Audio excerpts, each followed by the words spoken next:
අද අපි අවධානය යොමු කරන්නේ ත්‍රිපිටකය සහ එහි ප්‍රධාන කොටස් වන විනය, සූත්‍ර සහ අභිධර්ම පිටකයන් හඳුන්වා දෙන ලේඛනයක් ගැනයි. මම හිතන්නේ මේ ලේඛනයේ වටිනාකම ගොඩක් වැඩි කරගන්න පුළුවන් මෙහි මූලික අරමුණයි ඉලක්ක කරන පාඨකයා කවුද කියන එකයි පැහැදිලිවම ස්ථාපිත කළොත්. ඔව්, ඒ කියන්නේ දැනට තියෙන විදිහට මේක කරුණු එකතුවක්. ඉතා හොඳ කරුණු එකතුවක්. ඒක ඇත්ත. හැබැයි මේ කරුණු කාටද කියන එක හරියටම පැහැදිලි නෑ. ඔව්, ඒ කියන්නේ මේක ත්‍රිපිටකය ගැන කිසිම දෙයක් නොදන්න කෙනෙකුට ලියපු මූලික හැඳින්වීමක්ද? එහෙම නැත්නම් විෂය ගැන යම් දැනුමක් තියෙන කෙනෙක්ට ඉක්මන් සමුද්දේශයක් විදියට හදපු එකක්ද කියන එක පැහැදිලි නෑ නේද? හරියටම. හැබැයි මට මෙහෙම දෙයක් හිතෙනවා සමහර විට ලේඛකයා උත්සාහ කරන්න ඇති හැමෝටම ගැළපෙන දෙයක් ලියන්න. පුළුල් පිරිසකට කතා කරන්න. ඔව්, ආරම්භකයෙක්ට වගේම ටිකක් දන්න කෙනෙක්ටත් ප්‍රයෝජනවත් වෙර විදිහට. ඒකේ වාසියක් තියනව නේද? ඒක හොඳ ප්‍රශ්නයක්. හැබැයි අර හැමෝටම ලියනවා කියන්නේ ඇත්තටම කාටවත් හරියටම ලියන්නේ නැහැ කියන එකටනේ. උදාහරණයක් විදියට මේකෙම තියෙනවා විනය පිටකය ගැන කියනකොට පරාජිකා පාළි, පාචිත්ති පාළි වගේ වචන පාවිච්චි කරනවා. අභිධර්මය ගැන කියනකොට කතාවත්තු ප්‍රකරණය වගේ ගැඹුරු පාළි යෙදුම් දාලා තියෙනවා. කිසිම පැහැදිලි කිරීමක් නැතුව. හරි. දැන් මට තේරෙනවා. විෂය දන්න කෙනෙකුට ඒ නම් ලයිස්තුව ප්‍රයෝජනවත් වෙයි. ඔව්. ඒත් මුකුත්ම නොදන්න කෙනෙක් ඒ වචන දැක්කම සමහර විට බය වෙන්නත් පුළුවන්. හරියටම. එයා හිතයි අයියෝ මේක මට තේරුම් ගන්න බෑ කියලා කියවන එක නවත්තන්න ඉඩ තියෙනවා. එහෙමනම් අපි මොකක්ද යෝජනා කරන්නේ? මේ පාලි වචනේ ඔක්කොම අයින් කරන්න කියලාද? ඒකත් හරි නෑ වගේ. නෑ අයින් කරන්න ඕනේ නෑ. ප්‍රවේශය වෙනස් කරන්නයි තියෙන්නේ. පළවෙනි දේ ලේඛනය පටන් ගන්නකොටම අරමුල කියන එක. හරි. මේ ලේඛනය ත්‍රිපිටකය ගැන පෙර දැනුමක් නැති කෙනෙක්ට මූලික හැඳින්වීමක් දෙන්න ලියපු එකක් වගේ වාක්‍යයකින් පටන් ගන්න පුළුවන්. ඒකෙන් පාඨකයාට රාමුවක් ලැබෙනවා. ඔව්. ඊළඟට පිටක හඳුන්වා දෙනකොට නම් ටික ලයිස්තුගත කරනවට අමතරව ඒ පිටකයේ ප්‍රධාන කාර්යභාරය මොකක්ද කියලා සරලව කියන එක. කාර්යභාරය. ඒක හොඳයි. අපි විනය පිටකයෙන්ම උදාහරණයක් ගමුද? ගමු. දැනට තියෙන්නේ භික්ෂු සහ භික්ෂුණී සංඝයා වෙත දේශනා කරන ලද සංවර ශීල දේශනා කියලා. ඒක හරි ඒ ටිකක් වියලි. ඒ වෙනුවට අපිට කියන්න පුළුවන් විනය පිටකය කියන්නේ බුද්ධ ශාසනයේ පැවැත්මට ආදාළ ආයතනික ව්‍යවස්ථාව වගේ කියලා. ආයතනික ව්‍යවස්ථාව. ඒ වචන දෙකෙන් එකපාරටම ඒකේ කාර්යභාරය පැහැදිලි වෙනවා. ඕනෑම කෙනෙක්ට ව්‍යවස්ථාවක් කියන්නේ මොකක්ද කියලා අදහසක් තියෙනවා. හරියටම. ඒකෙන් සංඝ සමාජයේ විනයානුකූල පැවැත්ම තහවුරු කරනවා වගේ දෙයක් එකතු කරන්න පුළුවන්. එතකොට සූත්‍ර පිටකයටත් එහෙම කරන්න පුරුවන් නේද? පරම ගම්භීර ශ්‍රී සද්ධර්මයේ කිව්ව මේක ආරම්භකයෙකුට ටිකක් බර වැඩි වගේ. අනිවාර්යෙන්ම. පරම ගම්භීර කිව්වට ඒ ගැඹුර කුමක් ගැනද කියලා කියවෙන්නේ නැහෙනි. ඉතින් අපිට කියන්න පුරුවන් මිනිසාගේ පැවැත්ම දුක සහ දුකින් මිදීම මාර්ගය ගැන බුදුන් වහන්සේ විවිධ අවස්ථාවලදී විවිධ පුද්ගලයන්ට දේශනා කරපු දේවල් තමයි මෙතන තියෙන්නේ කියලා. හරි. ඒ කියන්නේ මිනිස් ජීවිතයේ මූලික ප්‍රශ්නවලට උත්තර තියෙන තැන වගේ අදහසක්. ඔව්. ඒකෙන් පාඨකයාට දැනෙනවා මේක මටත් අදාළ දෙයක් කියලා. බාධකේ අයින් වෙනවා. හරි. ඒක තමයි පළවෙනි කරුණ. පාඨකයා කවුද කියලා තීරණය කරලා ඒ කිනාට තේරෙන විදියට කරුණු ඉදිරිපත් කරන එක. හරි. අපි ඒක පැහැදිලි කරගත්තා. හැබැයි මට තව දෙයක් පේනවා. මේ ලේඛනය කරුණු අතින් නිවැරදි ඒත් ඒකේ ආත්මයක් නේ වගේ. ඒ කියන්නේ ටිකක් වියලි කියලාද? ඔව්, ගොඩක් වියලි. ත්‍රිපිටකය කියන්නේ කෞතුකාගාරයක තියෙන පරණ ලියවිල්ලක් නෙමෙයිනේ. ඒක ජීවමාන දහමක්. හරියටම. නමුත් මේක කියවුවම ඒ ජීවය ඒ ප්‍රායෝගික බව පාඨකයාට දැනෙන්නේ නැහැ. මම ඒකට සම්පූර්ණයෙන්ම එකඟයි. ඒ කියන්නේ මේක දැනුම දෙනවා. නමුත් ඒ දැනුම පාඨකයාගේ හදවතට කතා කරන්නේ නැහැ. හරියටම. පාඨකයාට මේක මටත් වැදගත් කියලා හිතෙන්නේ නැහැ. ඉතින් කොහොමද අපි මේ වියලි ස්වභාවය නැති කරන්නේ? මම හිතන්නේ මෙතන කරන්න පුළුවන් හොඳම දේ තමයි මේ මුළු ලේඛනයටම පොදු තේමාවක්, කේන්ද්‍රීය අදහසක් දෙන එක. පිටක තුනම එකට සම්බන්ධ කරන දෙයක්. උදාහරණයක් විදිහට ලේඛනේ පටන් ගන්නකොටම මෙහෙම කිව්වොත් කොහොමද? ත්‍රිපිටකය කියන්නේ නිකම්ම පරණ පොත් එකතුවක් නෙමෙයි. ඒක අවුරුදු 2500කට පස්සෙත් අපි ජීවිතයේ මූලික ගැටලු වලට උත්තර දෙන ප්‍රායෝගික අත්පොතක්. ඒක ඊටාම බලවත්. ජීවිතයේ අත්පොතක්.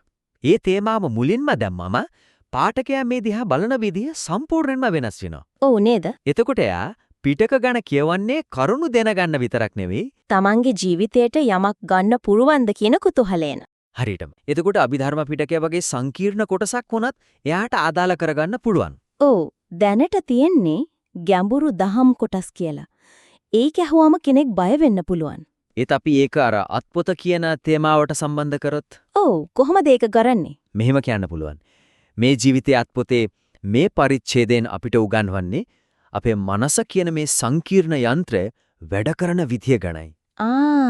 ඒක විශිෂ්ටයි. ඒකේ තියෙන්නේ අපේ පැවැත්මේ යථා ස්වභාවය තර්කානුකූලව තේරුම් ගන්න උදව් වෙන ගැඹුරු විශ්ලේෂණයක් වගේ දෙයක්. එහෙම කිව්වම අභිධර්මය කියන එක නිකම්ම ගැඹුරු දෙයක් නෙමේ මනෝවිද්‍යාත්මක වටිනාකමක් තියෙන මටත් ප්‍රයෝජනවත් දෙයක් කියලා හිතනවා. ඔව් මේ විදිහට එකෙක් පිටකයා පාඨකයාගේ ජීවිතයට සම්බන්ධ කරාම මේක තොරතුරු ගුණයක් වෙනුවට ප්‍රඥාවට දොරටුවක් වෙනවා. ඒ වගේම මේ ලේඛනයේ හඬ ගැනත් කතා කරන්න ඕන.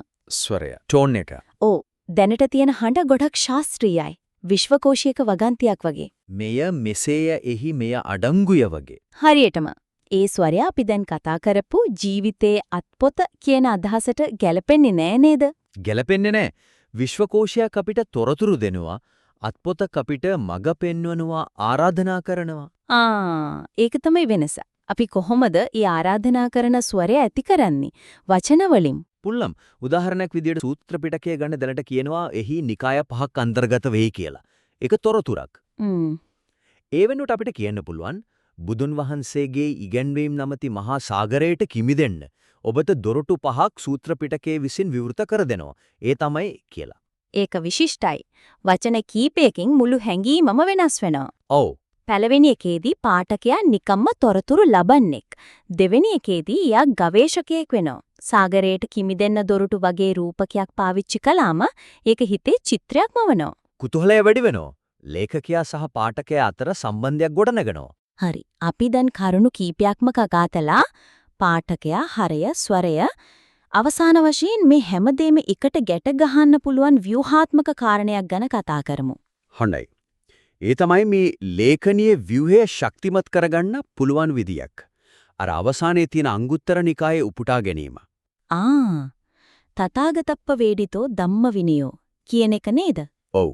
මහණෙනි තථාගතයන් වහන්සේ දේශනා කළ ධර්ම විනය විවෘත වූයේ බබලයි, වැසුනේ නොබබලයි කියන ප්‍රකාශය.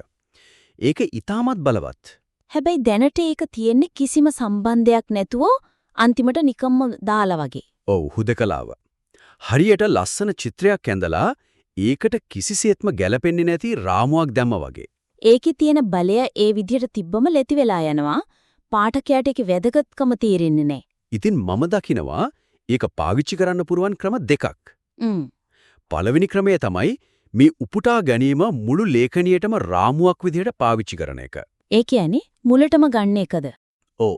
ලේඛනය ආරම්භයේදීම මේ ගාථාව හඳුන්වලා දීලා බුදුන් වහන්සේ දේශනා කළේ උන්වහන්සේගේ ධර්මය විවෘතව බබලන බවයි.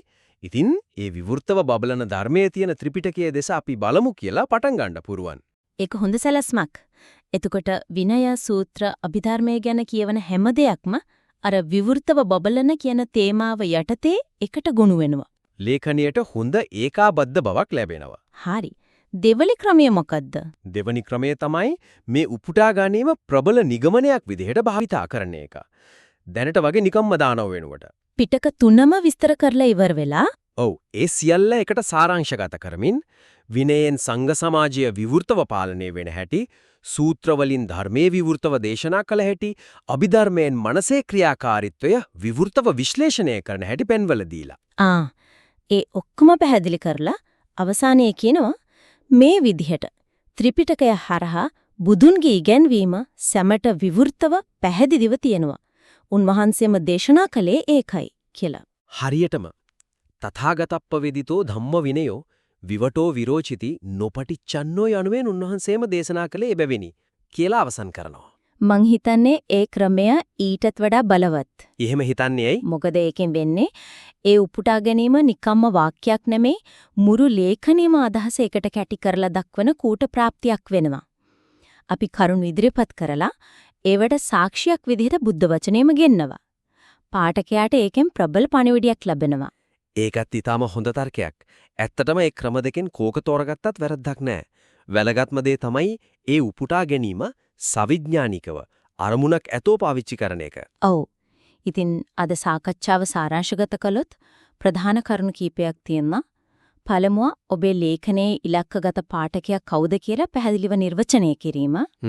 දෙවනුව නිකම්ම තොරතුරු ලයිස්තුවක් වෙනුවට ජීවිතයට අත්පොතක් වගේ කේන්ද්‍රීය තේමාවක් කරහා ත්‍රිපිටකීය හරය පාඨකයාට දැනෙන විදියට ඉදිරිපත් කිරීම. ඔව්.